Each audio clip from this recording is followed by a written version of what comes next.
Welcome back to HomeSpot, everyone. Hope you're having a great day today, and it's a great day to build today. So, up on today's episode, we're going to be building a dresser for my daughters. They're getting older, they're accumulating more clothes, more stuff, and the clothes is growing as well just because they're getting bigger. So, we need to tackle that. They desperately need a second dresser. So, that's what we're building today. I don't have anything else for y'all, so let's get to work. Jumping straight into the build, y'all, we start out with the legs. Now, the legs are going to be made out of 8-quarter maple, hard maple to be specific. Now, the wood that I buy supposedly is S3S, which means it's perfectly flat on 3 sides. That's not always the case. So, I need to flatten it out on the side. Now, I don't have a planer. However, I do have a planing sled, and this is how I get all my material flat, or at least my thinner material. The legs themselves are going to be cut down to 1.75 inches wide by 2 inches long.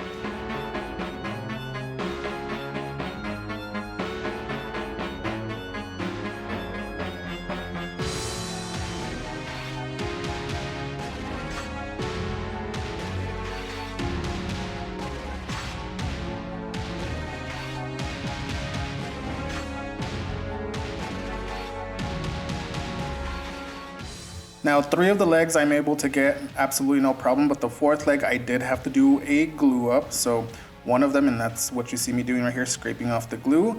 I didn't glue this up at final size. I did glue it up a little bit bigger. That way I can come back after the glue has set and cut it down to final thickness.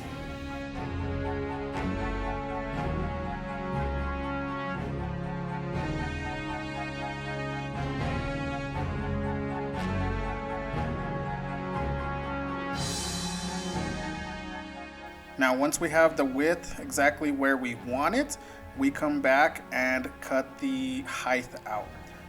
They are cut originally a little bit big, that way I can come back and sneak up and make sure everything is a perfect 90 degrees.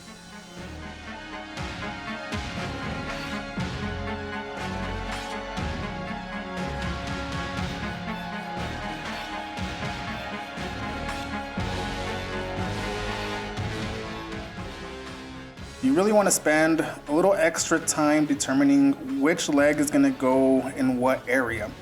Now, in my case, I had one leg that I had to glue up, so that might not be the most eye-pleasing one, so I'm going to send that one to the back.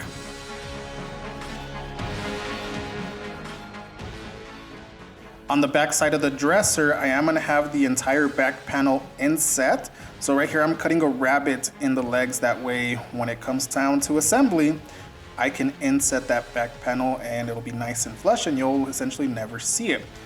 I do chamfer the bottom of the legs. That way, it's a nice smooth transition. I am going to go ahead and sand these down now because the way that I'm going to do it, between the 2 side legs, I'm going to essentially put a 3/4 inch piece of plywood. And if I don't sand it now, getting into those little corners is going to be pretty tricky.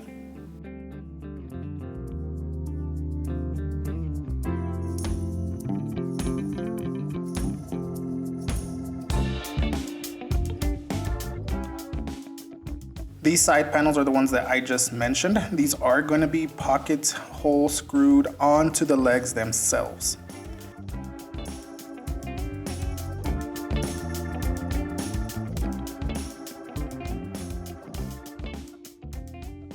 Now, one thing that I do want to mention when using pocket hole screws, especially with hardwood, there's different kinds of pocket hole screws.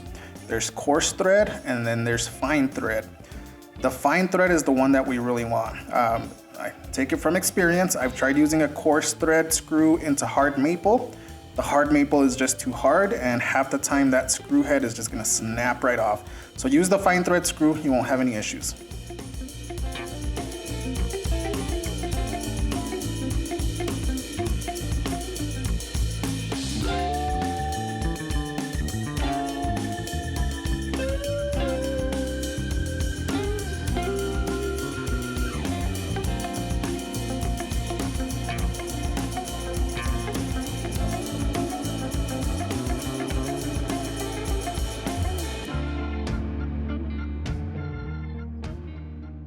Now with this panel as well, since it's going to be connected to the legs, it's a good idea to go ahead and sand it now. That way you're not having to essentially sand a 90-degree edge.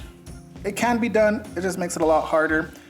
And if you want to make your life easier, go ahead and sand it now. Now none of the edges are going to be exposed since they're going to be covered by the legs, except for the bottom piece. Now you're never going to really see the bottom piece, but sometimes maybe you need to reach under there, and I just don't want anyone getting a splinter because the plywood is exposed. So that's where the edge banding comes in.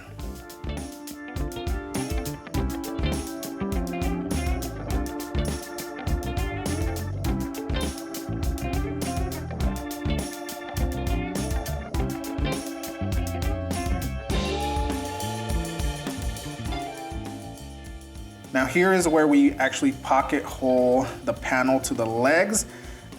This doesn't take a whole lot. However, you do want to spend some time aligning it, making sure everything is perfectly aligned, perfectly on the same plane.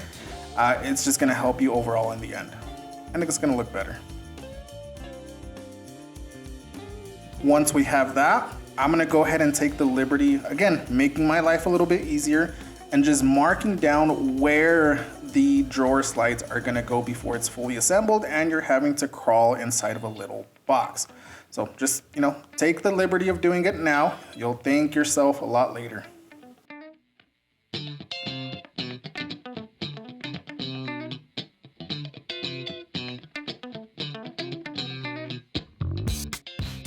Now I have a bunch of plywood just kind of laying around from previous projects, so I'm gonna take advantage of those and cut some down.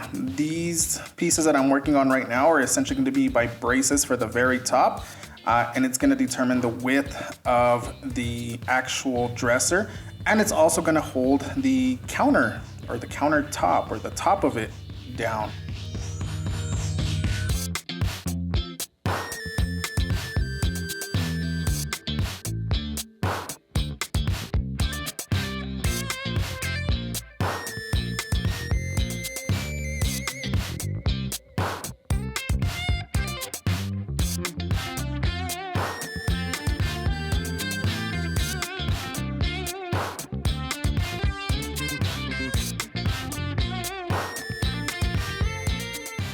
Now this piece is the bottom piece. Same thing with alignment. You want to just spend a few extra minutes just making sure everything is on the same plane, making sure that everything is, perfectly 90 degrees.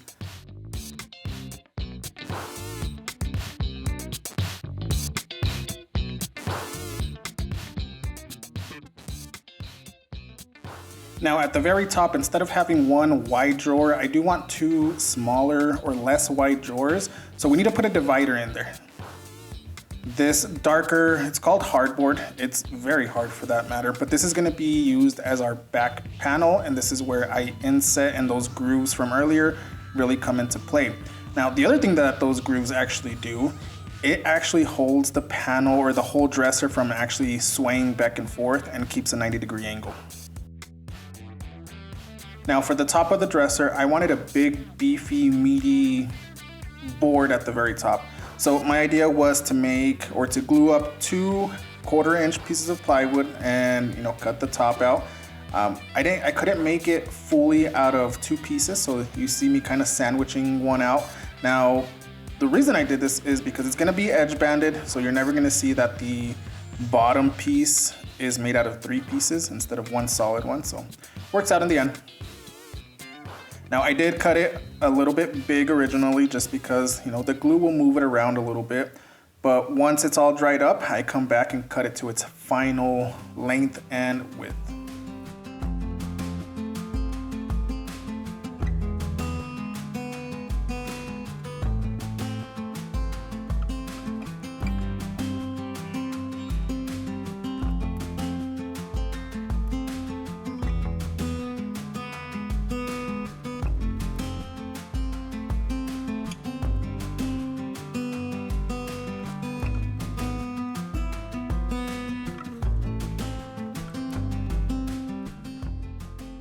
Now we're test fitting the drawer slides. And again, since everything is already drilled out, super simple, just plug them in. So that's our carcass right there. Now moving on to the drawers themselves.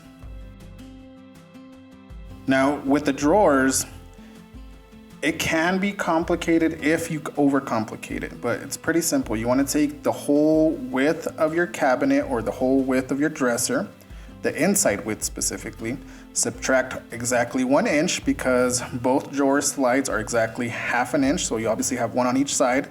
Multiply it by 2 becomes a full inch. So you subtract 1 full inch, and that's going to be the width of your drawer.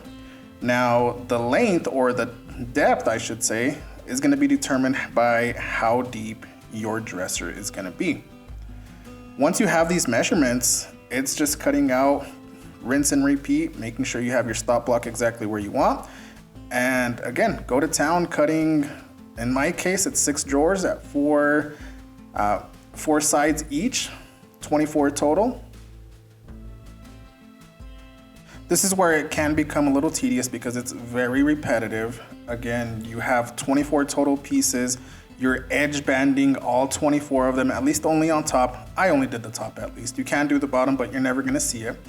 And then again, you have to make a dado for your bottom panel to slide in. Again, repetitive, doing 24 of them, but once you set it up, it's pretty much rinse and repeat. Now, this is gonna be the bottom panel. I am using 1/4 inch plywood. It's plenty strong enough for the application that I'm doing. It's not gonna hold up a ton of weight, perfectly fine.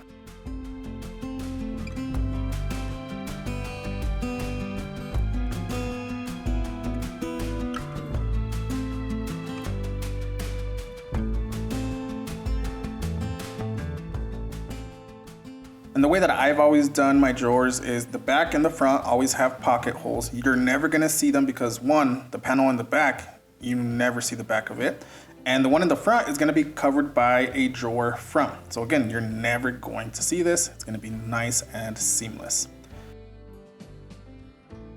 All right, moving on to the drawer fronts themselves. This is where I did wanna challenge myself a little bit and try something a little new. Now, I've done shaker style cabinets before, or shaker style drawer fronts, I should say. However, I did them a little bit different. I bought a tongue and groove router set just to kind of try it out, see if it was better, easier, worse. In general, I actually really liked it. Again, this is my first time using it, so yeah, I did go a little bit slower, just making sure all measurements were correct, just because with tongue and groove, you have to account for one of the edges having to be a little bit thicker because that tongue needs to stick into the stiles. So as long as you go slow, I highly recommend this method of doing it. Made things line up a whole lot easier. Before, I used to use pocket holes, and it's a mess. You use a whole lot more pocket screws. They're time consuming. And don't get me wrong, this was still a little time consuming. However, the end product came out a lot nicer.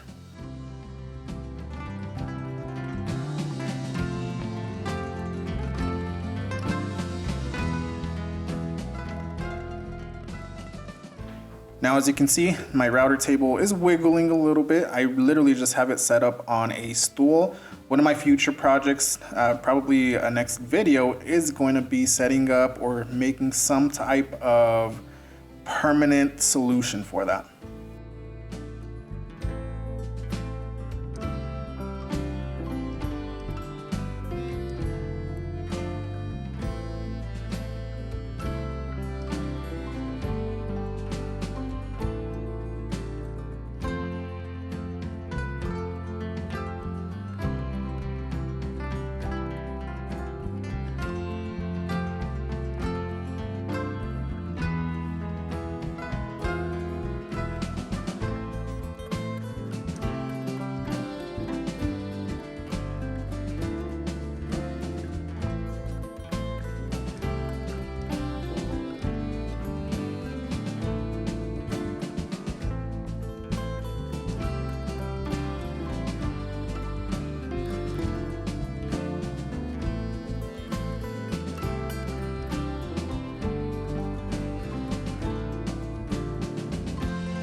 Now, I did leave these slightly oversized by about 1/8 of an inch. That way, once it's all glued up, I can go back on the table saw and just sneak up on the perfect fit for it on both sides. Now when you do cut it, you want to make sure you're not taking that full 1/8 inch from one side because it's going to look a little awkward. The eye may catch it, may not, but you essentially want to take off a 1/16 of an inch from each side.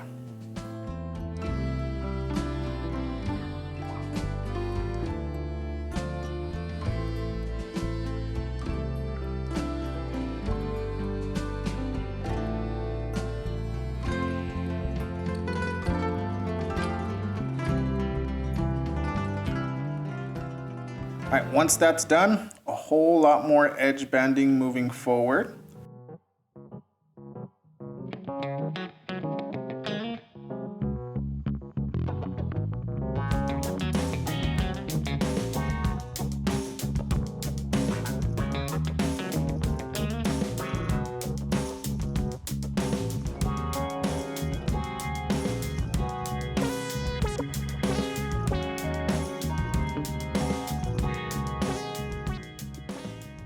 Now, I'm not going to show you every single piece being edge banded because I feel like you'll get the idea of that.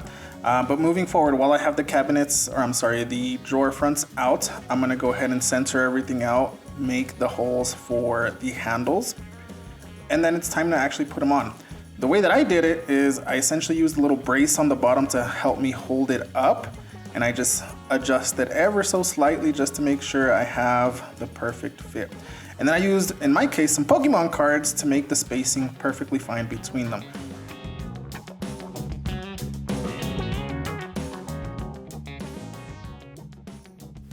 And not to worry, no good Pokemon cards were harmed in the making of this dresser.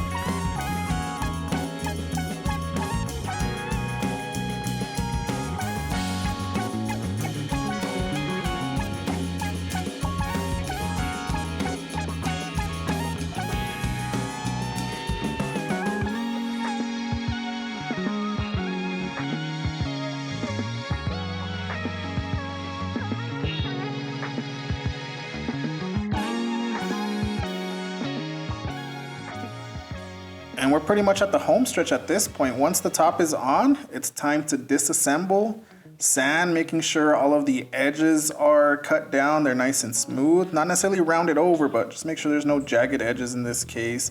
And that goes for drawer fronts, for the cabinet itself. Give it, a final sand. We do want to take off the drawer slides themselves and start prepping for paint. I did tape off the inside because I do want to leave the inside a nice crisp line transitioning from white or from the paint into the wood itself. I didn't want to just have overspray everywhere. Now, as far as paint goes, I did do a total of 3 coats, followed by 3 coats of clear. And then time to reassemble. Drawer slides back in, drawer handles back in, make sure everything fits nicely, the top goes on, and she is pretty much done.